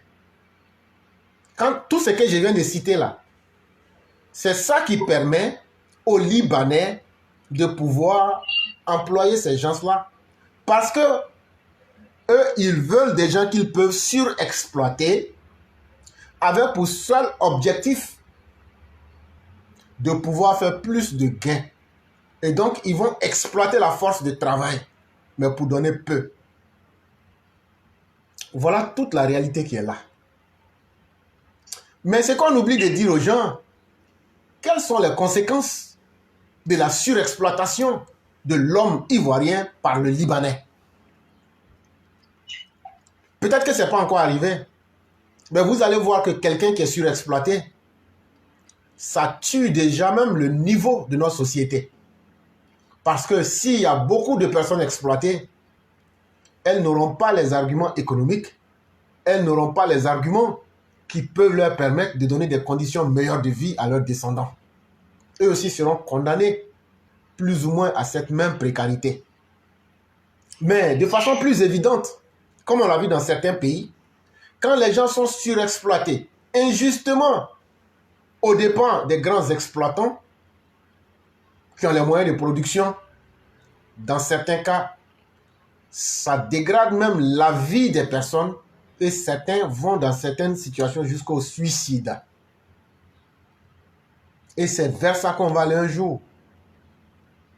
Et notre société même, avec tout le travail qui est fait, quand on augmente le SMIC, c'est pour que la qualité de vie change. Parce que si ta qualité de vie s'améliore, ça va permettre que tu donnes d'autres chances à tes enfants pour que eux, ils puissent être mieux que toi. À quoi sert-il de faire un travail si c'est pour être condamné à rester au point de départ? À quoi sert-il de faire un travail si vous êtes plus misérable même que si vous ne faites rien?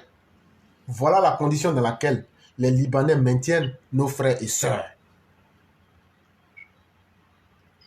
Est-ce que cette situation est acceptable? Pas du tout. Mais est-ce que nos autorités font assez? Techniquement, oui. Mais réellement, non. Techniquement, des belles lois sont prises.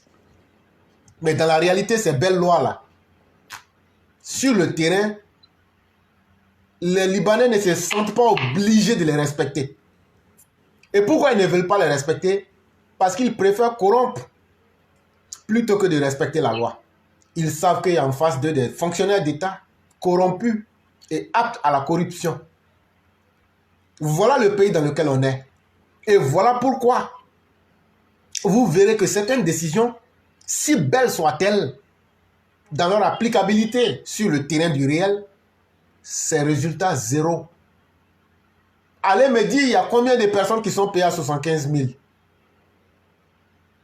Allez me dire, il y a combien de personnes qui sont payées à 50 000? Allez me dire, dans la zone industrielle, combien gagne le salaire minimum? Soyez un peu sérieux. Soyons un peu sérieux. Pensons à ceux qui n'ont pas la même chance que beaucoup d'autres. Et essayons d'améliorer les conditions de notre vie. Parce qu'en améliorant la condition du plus pauvre, on améliore même nous-mêmes notre qualité de vie. Celui qu'on exploite aujourd'hui, qu'on surexploite aujourd'hui, là, ces enfants, on les condamne aussi à ne pas aller à l'école. On les condamne à rester dans la pauvreté. Mais de facto, on leur ouvre la porte et on leur donne les justificatifs pour être des braqueurs. On leur donne les justificatifs pour être des syndicats. On leur donne des justificatifs pour être des parias de la société. Or, quelqu'un qui est rejeté par sa société, si la personne veut exister, elle peut passer par les moyens de la violence. Elle peut être corrompue. Elle peut écouter les langages des personnes qui ne jurent que par la violence pour créer le trouble dans le pays. Et donc, si on prend le temps de vous expliquer tout ça là, c'est pas parce que nous, on est les gens les mieux pour pouvoir donner des conseils, mais nous, on préfère dire la vérité et avertir sur les problèmes à venir. Les routes qui sont faites là, est-ce que vous savez que la route de la côtière là, en tout cas, je ne sais pas, mais Ouattara lui seul là, il a enlevé 500 milliards dans sa poche. La Banque mondiale, le FMI, voilà, le FMI lui a fait don de 500 milliards. Ouattara a pris l'argent, il a dit côtière là, on va vaincre la côtière, faites le travail. C'est lui-même son propre argent. Je ne sais pas, peut-être s'il y en a plus, mais en tout cas, lui-même, il a mis son propre argent déjà jusqu'à hauteur de 500 milliards. Et ce sont ces routes-là qu'on va faire sans trottoir. Et on va lui dire, on a fini de faire les routes. Mais finalement, c'est qu'on se moque du président doublement. Et ce n'est pas la première fois. Il y a combien?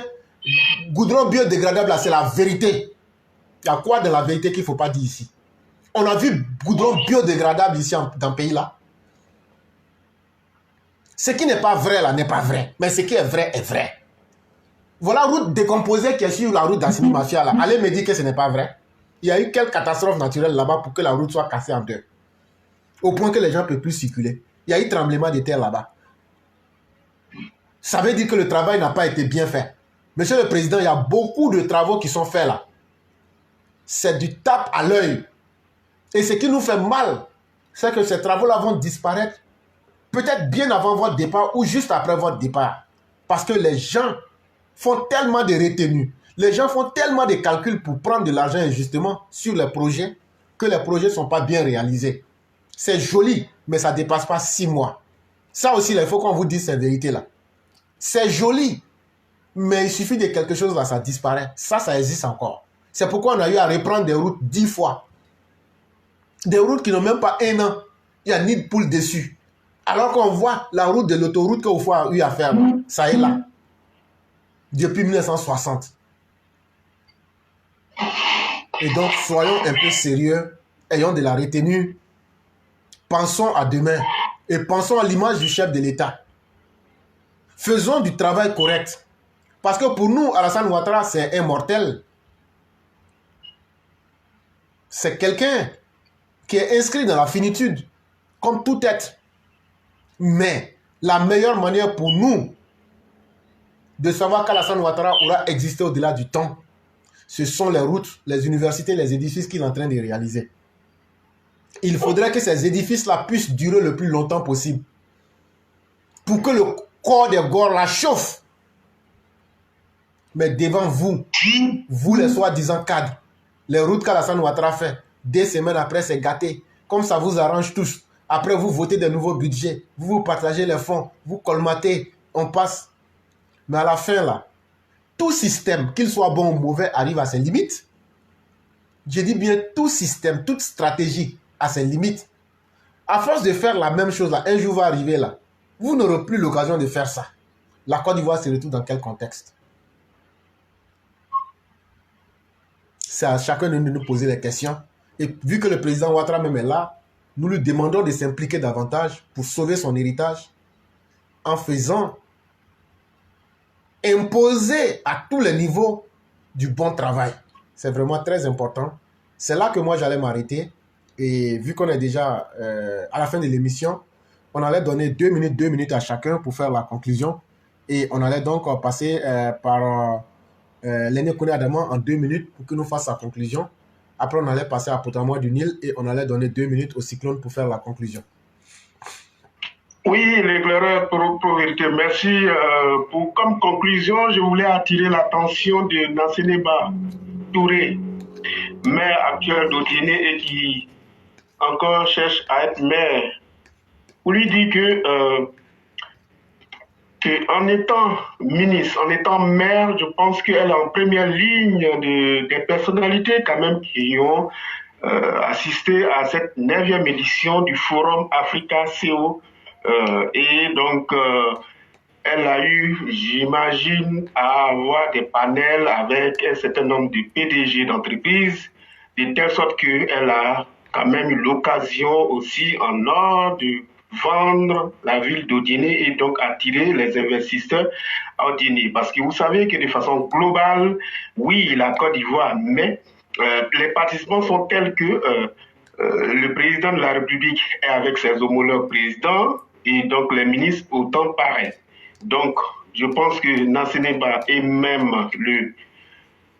le ministre-gouverneur du district du Denguélé ont eu cette occasion-là. Je l'espère.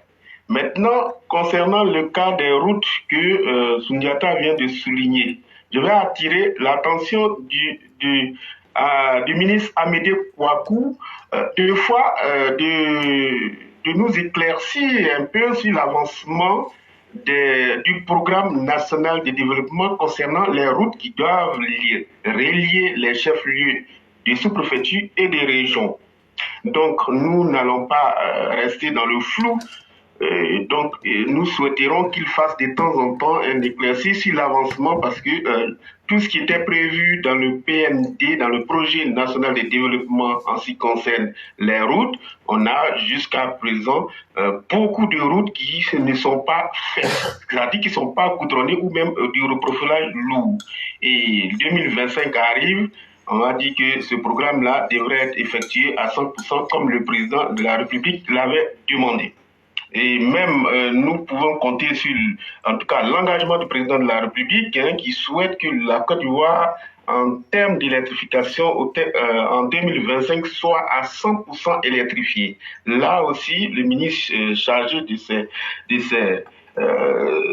travail, de ce secteur-là, nous fasse un peu le point et ça pourrait éclaircir les uns et les autres. Et même nous pourrons apprendre beaucoup comme le président de la CEI l'a fait. Nous sommes satisfaits de Kouibert Koulibaly aujourd'hui et ça fait la fierté et nous voyons qu'il y a assez de personnalités qui sont très efficaces dans leur boulot et qui donnent des explications claires à ce qu'ils font comme travail.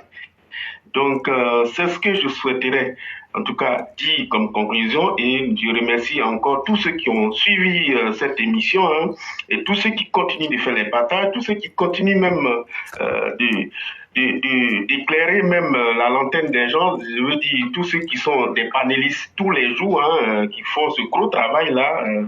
Et je leur remercie infiniment. Et vous-même, l'éclaireur, je ne saurais terminer sans vous dire grand merci car on a besoin de communicants. Sans communication, vous savez, on est dans le noir, on est dans le flou, on est dans l'ignorance. Et donc, c'est ce que vous faites. Merci infiniment. Bonne soirée à tous. Merci infiniment. Et nous passons la parole à Poutamois Junior. Alors, je vous remercie de me donner la parole.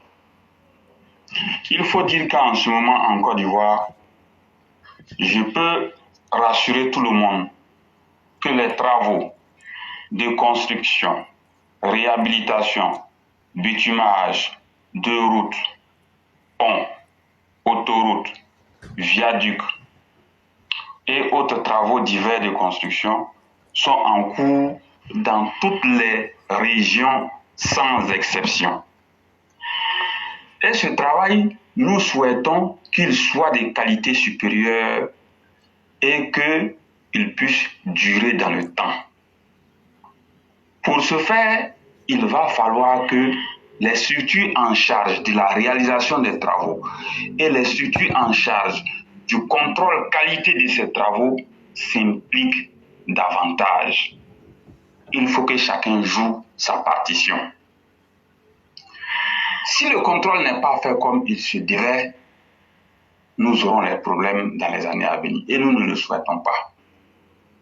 Donc, tous ceux qui sont chargés de contrôler ces travaux, il faut qu'ils fassent leur travail avec intégrité et honneur.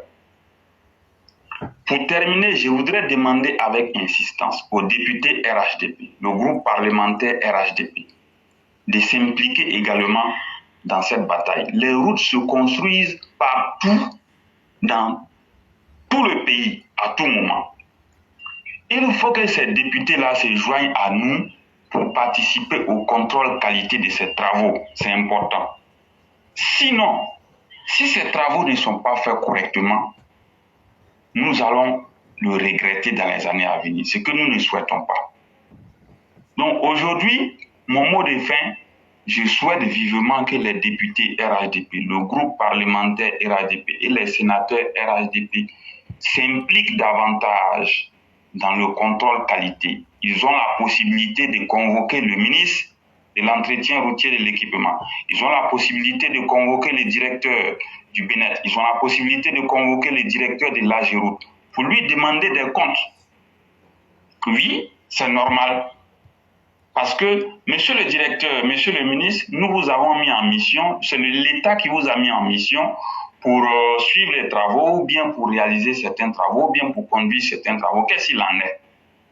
Qu'est-ce qu'il en est de la qualité? Qu'est-ce qu'il en est des coûts? Qu'est-ce qu'il en est de la solidité de ces ouvrages? Nous voulons en savoir davantage. Ils vont s'expliquer et ça va emmener les uns et les autres à revoir leurs copies. Vous savez, dans un système, il ne faut jamais laisser quelqu'un, il va avoir trop de pouvoir. Lorsque vous faites de quelqu'un un homme au pouvoir absolu, c'est une grande erreur.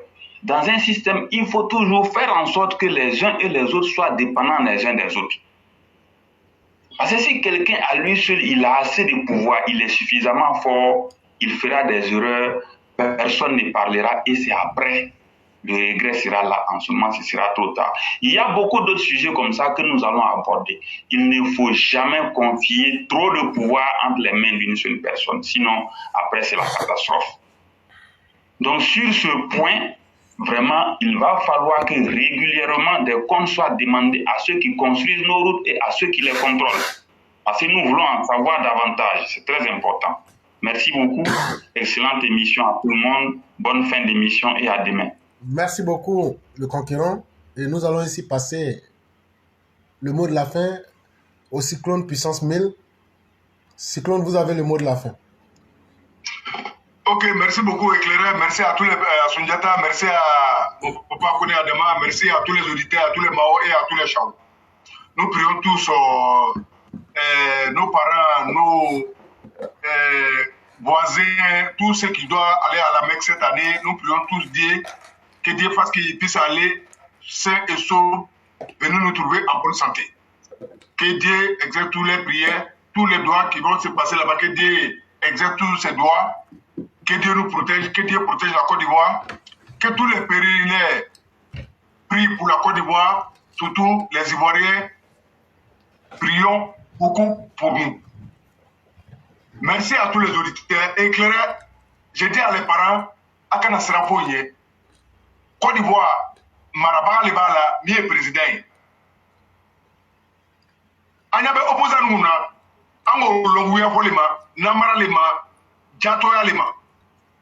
Téléphone na o magan jila parce que William labo wiya se kolo o yere mai tiandu bola ni tie ka chapo ibori onyene be ka ko ye agbala benyene memba mfa nkoro ko di boss kinyo be alu jenu aka yo téléphone na o magan jila ke o be nyo yele le no ka nyo ye ko ma be da be wiya dolima wiya mi bol be champe ka boka mo toro noyi ay jatemlo ke chiam bangeni ko tere kelen tere fila tere saba a bɛna yobona kamere fɔ mɛ a kana bara la a kana bɔ a ja kan a kana a déranger a ye tɛmɛ n'a ye ci ye an ko le o ni tiɲɛ b'o bolo o ye t'i sigi plateau kan conférence ko tɛ dɛ wala droit ɲi tigɛbagaw ɲini ka dɔ fɔ an ɲini an bɛ tiɲɛ ye ni tiɲɛ b'o bolo an b'o dɛmɛ mɛ ni tiɲɛ t'o bolo o ye bɔra ɲaga ka tɛmɛ parce que jamana ni mara nu a bɛɛ tɛ se ka bɔ lon kelen lon bɛɛ an bɛna dɔ fɔ an ɲini Fara Sunjata a kumana a ko alu barakɛbaaw a tɔɔrɔ ninnu a sɛgɛn ninnu a tɔɲɔn ninnu libanɛw ni baw bolo étrangers bolo an ye jamana kan mɛ alu baarakɛlaw alu minnu tɔɲɔn don a tɛ bɔ teri kelen ka na kuma ko parce que a bɛ siran n'a kumana ko a baara bɛ tiɲɛ o kɔrɔ le o i tɛ foyi ye i ye denbo le ye i lɛnti yɛrɛ la i tigɛli yɛrɛ la o de kosɔn o b'i tɔɲɔn fana i bɛ to tɔɲɔn nin kɔrɔ i fana tɛ kɛ bɔ ye pour que i ye bɔ i yɛrɛ la pour y'i lo yɔrɔ la.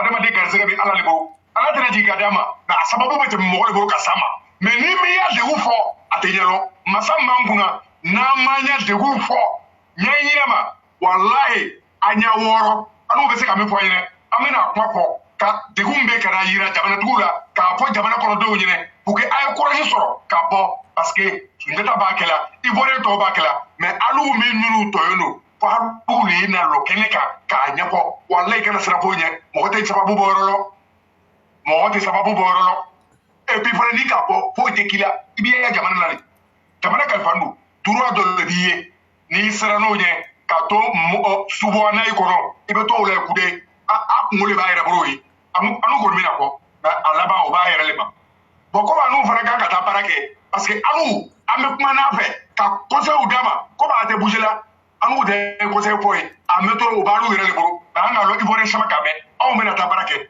éclaireur i ni ce Ali Baraji que Dieu te protège que Dieu protège toute la famille et tous les Ivoiriens ainsi que nos pays que Dieu prospère nos pays et les jaloux qui périssent à l'enfer qui périssent à l'enfer qui périssent à l'enfer tout ce qui ne veut pas voir ce pays-là qui devient aveugle fou et puis bête c'est tout c'est ce que je voulais dire je vous dis merci Inch'Allah demain serait notre jour. Merci à tous les auditeurs, merci à tous les auditeurs, merci au chef d'État, merci, Inch'Allah, on a demain, merci beaucoup. Merci à tous ceux qui nous ont suivis, merci à tous ceux qui ont mis des commentaires, merci surtout à toutes nos mères qui font la force même de cette plateforme et sa particularité. Merci à tous ceux qui ont mis les cœurs et les partages, merci à vous-même les panélistes qui avez animé, que Dieu nous maintienne en santé, et surtout ceux qui sont du côté de New York, ne sortez pas sans les masques. C'est pas bon dehors. Et déjà, vous avez l'impression même que tout est orange quand vous levez les yeux. L'air est très pollué. S'il vous plaît, mettez les masques. pour sauver un peu votre santé. C'est important. Donc, merci à tous. Et nous prions aussi pour que les Walter et autres puissent bien se sortir de cette situation là-bas. Et donc, il n'y a pas de situation à s'alarmer. Seulement, ce sont des mesures de précaution. Merci à tous les panélistes. Que la grâce divine demeure en nous. Demain, on se retrouvera pour la voix du militant. Et tout le monde pourra s'exprimer sur tous les sujets avec une liberté extraordinaire et légendaire. Merci à tous. Merci.